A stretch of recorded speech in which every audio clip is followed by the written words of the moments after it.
Shalom, apa kabarnya? Saya harap semua dalam keadaan baik. Hari ini kita sudah memasuki bagian di MIC. Hari ini kita sudah memasuki hari ke-14. Tetap semangat ya yang semua yang masih berpuasa. Kita berpuasa dan bersama. So excited, sebentar lagi kita udah mau selesai. Jadi terus lanjutkan, jangan diputuskan puasanya. Dan bagi saudara yang belum tidak berpuasa, saya sarankan saudara untuk berpuasa di awal tahun, karena itu sebagai sikap hati kita mau memberikan persepuluhan dari bulan kita kepada Tuhan di tahun yang baru ini. Oke. Hari ini kita akan mulai. Terima kasih Tuhan untuk kasih penyertaan-Mu. Kami masih bisa ada di tempat ini Tuhan. Biar terus Tuhan Kau pakai Tuhan dengan cara-caramu yang kreatif Tuhan, untuk kami bisa terus berkumpul, kami bisa terus memuji-muji Engkau Tuhan, dan biar pakai lidah bibir hamba-Mu Tuhan yang sebentar lagi akan menyampaikan isi hati-Mu, di dalam nama Yesus Tuhan, amin. Pada awal tahun 2020 saya ada dengar kata One World Order. Mungkin ada yang pernah dengar ya. Tapi hari ini kita nggak akan bahas teori konspirasi. Hari ini kita akan membahas mungkin informasi ini penting untuk diketahui sama anak Tuhan. Ya, mungkin dari sini ada yang pernah dengar. Kedepannya, saudara mesti siap dengan One World Religion. Jadi ada agenda dari satu organisasi ini adalah untuk mengatur keadaan dunia melalui satu pemerintahan atau satu komando. Mereka kan bilang ini untuk keamanan dunia, untuk world peace. Jadi jangan heran kalau nanti agama Kristen, agama Buddhis, dan lain-lain itu mungkin sudah tidak ada lagi. Nanti semua kepercayaan akan menjadi satu dan harus hanya menyembah satu Allah yang nantinya akan diatur dengan sistem agama Antichrist. Ini sebenarnya bukan hal yang baru, karena Alkitab sudah mencatat soal hal ini. Di Wahyu 17 ayat 12-14 katakan, dan ke-10 tanduk yang telah kau lihat itu adalah 10 raja yang belum mulai memerintah, tapi 1 jam lamanya mereka akan menerima kuasa sebagai raja bersama-sama dengan binatang itu. Mereka seia sekata, kekuatan dan kekuasaan mereka berikan kepada binatang itu. Mereka akan berperang melawan anak domba. Tetapi anak domba akan mengalahkan mereka. Ia adalah tuan di atas segala tuan dan raja di atas segala raja. Mereka bersama-sama dengan dia juga akan menang, yaitu mereka yang terpanggil, yang telah dipilih, dan yang setia. Lewat ayat ini kita berpengharapan karena dikatakan Tuhan akan menang bersama dengan mereka yang terpanggil, yang telah dipilih dan setia.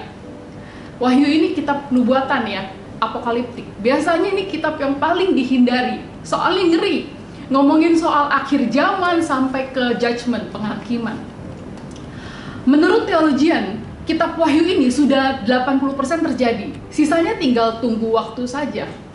Di Oktober 2021 yang lalu, diadakan pertemuan dunia yang mengumpulkan semua pemimpin agama di dunia untuk tanda tangan perjanjian damai. Jadi sudah ada pergerakan menuju ke One World Religion. Kemudian yang lumayan baru itu adalah 5G Club. Isinya adalah 10 pemimpin negara yang bergabung, isinya para pemimpin dunia yang mereka basicnya dasarnya adalah demokrasi yang mempunyai tujuan yang sama. Mirip dengan yang dinubuatkan, ada 10 tanduk, 10 raja, ini adalah 10 pemimpin negara yang menjadi satu.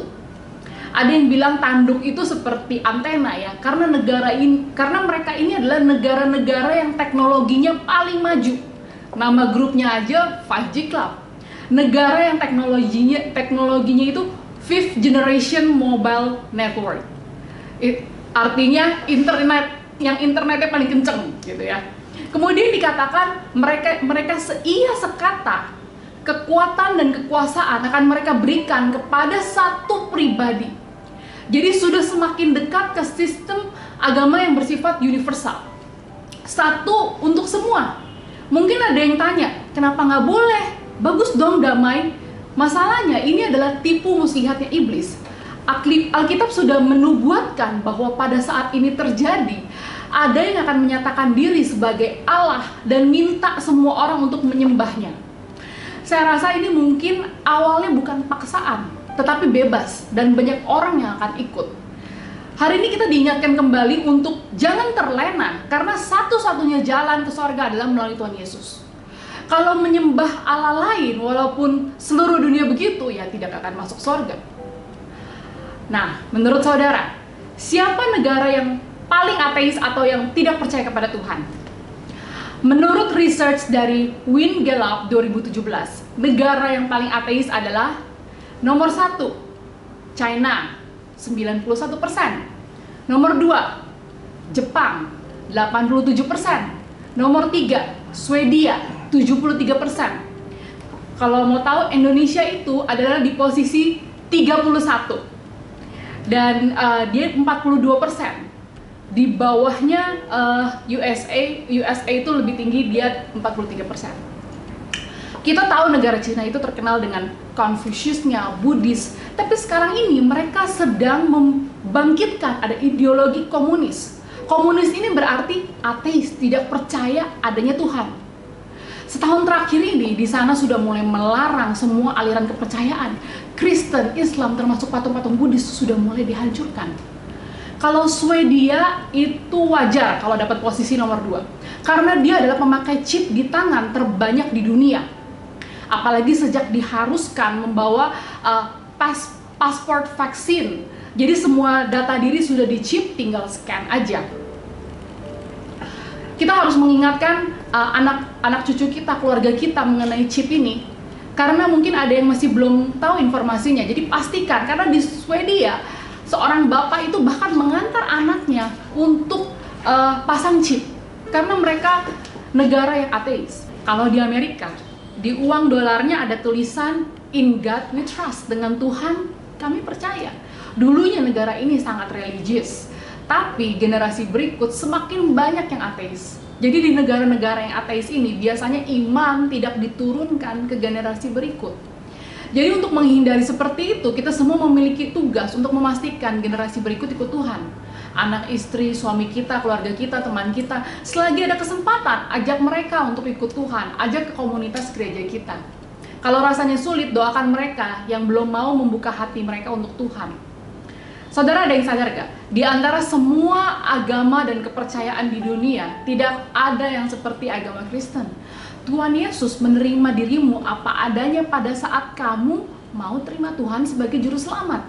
Habis terima Tuhan dengan kasih karunia, sudah selamat. Kita nggak perlu ritual atau kita harus lakukan apa untuk menerima keselamatan, untuk masuk agama Kristen. Semua ajaran agama lain di dunia itu mengharuskan kita untuk melakukan sesuatu dahulu, seperti kita harus bayar di depan kalau mau selamat. Kenapa kita tidak perlu bayar? Karena Tuhan sudah bayar di muka segala dosa kita dengan mati di kayu salib.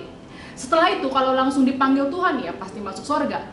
Masalahnya hidup kita semua masih panjang nih. Kita habis terima Tuhan, ternyata kita panjang umur. Ketaatan kita dan kesetiaan kita itu tergantung dari kelanjutan iman kita. Gimana cerita iman kita sampai akhir? Saya percaya semua yang hadir hari ini dan yang menonton pesan ini adalah pilihan Tuhan. Kita dipilih di generasi ini untuk membuat perubahan. Kita bisa mulai dengan menyebarkan kabar baik mengenai Yesus kepada orang di sekitar kita, orang di kantor, atau kita pastikan anak, istri, suami kita, keluarga kita ikut Tuhan, sehingga mereka nantinya bisa masuk surga. Tuhan mengasihi saudara semua dan saudara berharga di mata Tuhan. Tuhan berpikir sangat tinggi mengenai saudara. Mungkin ada yang pikir, ya saya belum punya apa-apa, saya belum sukses. Tapi dari kondisimu sekarang, Tuhan sudah punya rencana dalam hidupmu. Dia akan pakai orang-orang di sekitarmu, orang di gereja untuk bicara banyak hal kepadamu. Bagaimanapun situasi dunia, semakin banyak orang meninggalkan gereja, meninggalkan iman. Tuhan ingatkan saya di dalam doa. Dikatakan, I will not give up on my church, I will not give up on my people. Tuhan tidak akan menyerah kepada gerejanya dan kepada anak-anaknya. Tuhan sudah sampai korbankan anaknya yang tunggal, Yesus, untuk lahir di dunia, gantikan dosa kita. Keadaan kita yang gak setia tidak akan membuat Tuhan menyerah sama anak pilihannya. Dunia akan lenyap dengan segala keinginannya, tetapi orang yang melakukan kehendak Allah akan hidup selama-lamanya. Kita di sini tidak ada yang memilih untuk dilahirkan ya. Kita tidak bisa memilih siapa orang tua kita.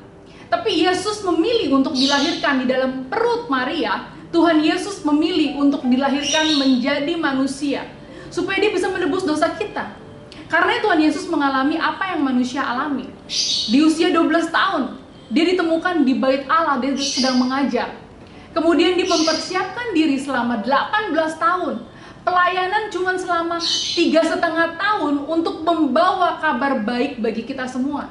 Semua orang yang di bumi supaya ada pengharapan lagi. Tuhan tahu apa yang kita hadapi. Pada usia muda dia mengalami kesedihan, rasanya ditinggal seorang papa. Bapaknya di bumi meninggal, Yusuf. Makanya Yusuf sudah tidak disebutkan lagi pada waktu Yesus disalibkan. Tuhan juga mengalami sulitnya harus bekerja untuk memenuhi kebutuhan. Dikatakan Tuhan bekerja sebagai tukang kayu. Berarti dia harus melanjutkan family business. Tuhan juga sabar dalam menunggu. Dengan kerendahan hati dia menahan kekuatannya karena waktunya belum tiba. Tuhan juga mengalami rasanya ketakutan pada waktu ditangkap. Dia berdoa sampai keringatnya itu dikatakan seperti darah. Dia berdoa biar cawan ini berlalu. Tuhan juga mengalami dikhianati oleh orang yang terdekat, muridnya sendiri. Tapi tidak membuat dia lari dari kenyataan. Tuhan Yesus tahu apa yang kita hadapi. Dunia ini menjadi tidak baik karena ada campur tangan iblis. Karenanya Yesus harus mati di kayu salib, menebus semua dosa supaya semuanya punya pengharapan lagi. Hari-hari ini Tuhan sedang menyiapkan pasukannya, anak-anak Tuhan yang tersisa atau remnant. Bumi ini adalah kepunyaannya Tuhan. Tapi ada setan dan pasukan malaikatnya yang jatuh ke bumi. Setan ini di Alkitab dikatakan diberikan kuasa atas bumi, tapi tidak lebih hebat daripada Bapa di sorga. Makanya Tuhan Yesus saja dicobai di padang gurun, ditawarkan dunia dan kemegahannya. Setan ini mau pada saat penghakiman dia nggak sendirian. Semakin banyak orang yang jatuh ke dalam dosa. Makanya Tuhan katakan di Matius 16 ayat 18, engkau adalah Petrus dan di atas batu karang ini aku akan mendirikan jemaatku. Dan alam maut tidak akan menguasainya. Ini adalah gereja. Gereja itu adalah idenya Tuhan. Tuhan katakan alam maut tidak akan menguasainya. Ada suatu protection khusus bagi mereka yang tertanam dalam gereja yang dibangun di atas dasar Yesus Kristus. Bukankah kita semua adalah batu-batu hidup yang digunakan untuk mendirikan rumah yang dibangun oleh Yesus sendiri? Dunia atau iblis akan membuat seakan gereja tidak relevan atau sudah tidak dibutuhkan lagi. Ada polling di Amerika yang mengatakan dalam setahun terakhir ini 30% sudah meninggalkan pelayanan. Di Amerika semakin banyak pastor yang meninggalkan pelayanan karena sudah nggak kuat. Selain karena isu rasial, isu pemerintahan, dan juga pandemik yang membuat situasi semakin parah, jemaat sudah meninggalkan gereja, sudah tidak disupport gerejanya, pengerja semakin sedikit. Banyak orang tidak sadar bahwa Tuhan memakai gereja, orang-orang yang terpanggil, gembala, untuk menjaga anak-anak Tuhan. Tuhan ingin mempersiapkanmu pada apa yang ada di depan. Jangan menjauhkan pertemuan-pertemuan ibadah kita seperti yang dibiasakan beberapa orang, tetapi marilah saling menasehati dan semakin giat melakukannya menjelang hari Tuhan yang mendekat. Nggak ada yang kebetulan saudara di sini mungkin awalnya berasal dari beberapa gereja dan beberapa lokasi yang berbeda sampai akhirnya di sini. Satu hal yang diingatkan oleh Roh Kudus adalah melalui gereja ada pendoa syafaat yang mendoakan saudara semua di sini. Yesaya 59:16 katakan, "Iya, Tuhan melihat bahwa tidak ada seorang pun yang tampil dan ia tertegun karena tidak ada yang membela." No intercessor, artinya pendoa syafaat. Maka tangannya sendiri yang memberi dia pertolongan dan keadilannya lah yang membantu dia. Puji Tuhan sampai sekarang kubu doa tengah minggu kita belum pernah libur. List doanya bukan semakin pendek tapi semakin panjang. Doakan untuk jemaat, untuk pengerja, untuk kesehatan, untuk keuangan, untuk pekerjaan, untuk sekolahnya anak-anak, dan banyak lagi yang lain. Walaupun online, kubu doa kita tetap ada. Saya diingatkan ayat pada waktu Tuhan mau memusnahkan kota Sodom dan Gomora. Abraham memohon kepada Tuhan, "Tuhan, kalau di kota Sodom ada 50 orang benar, jangan dimusnahkan ya." nawar terus sampai kalau 45 orang, kalau 30 orang, kalau 20 orang, sampai kalau 10 orang. Benar, jangan dimusnahkan ya kota Sodom dan Gomora. Tapi ternyata nggak ada orang benar di kota Sodom dan Gomora kecuali Lot. Akhirnya kota itu tetap dimusnahkan. Abraham berdoa syafaat untuk semua penduduk kota Sodom dan Gomora. Selama ini mendoakan orang di dalam gereja, banyak yang mengalami pemulihan dalam rumah tangga, kesehatan, keuangan, pekerjaan, dalam melahirkan anak. Luar biasa, betapa hebatnya Tuhan kita. Kalau pakai logika atau cara pikir manusia pasti nggak kuat, nggak akan bisa. Banyak juga yang rasanya, oh kayak sudah nggak ada harapan lagi, tapi ternyata Tuhan bisa tolong dengan caranya yang ajaib. Tuhan bisa ubah situasimu, bahkan pribadimu, orang di sekitarmu. Makanya penting untuk terus tertanam di dalam gereja. Join komunitas gereja, jangan saling mendoakan dan menasehati. Tiap-tiap orang harus melakukan perannya masing-masing. Izinkan saya berdoa untuk saudara. Terima kasih Tuhan untuk hari ini Tuhan, kami diingatkan Tuhan untuk kami terus menjalankan peran kami Tuhan. Purpose apa yang Tuhan sediakan bagi kami Tuhan. Kami percaya anak-anak Tuhan akan terus dalam perlindungan Tuhan. Anak-anak Tuhan yang tertanam dalam suatu komunitas yang kuat akan berbuah dan bisa menjadi berkat bagi banyak orang. Terima kasih Tuhan untuk kasih-Mu Tuhan. Biar iman kami terus bertumbuh dan bahkan berlipat ganda Tuhan. Di dalam nama Yesus yang memberikan kekuatan, kesembuhan, restorasi, breakthrough is coming. In Jesus' name, Amen. Thank you for watching. See you next week. Happy Sunday.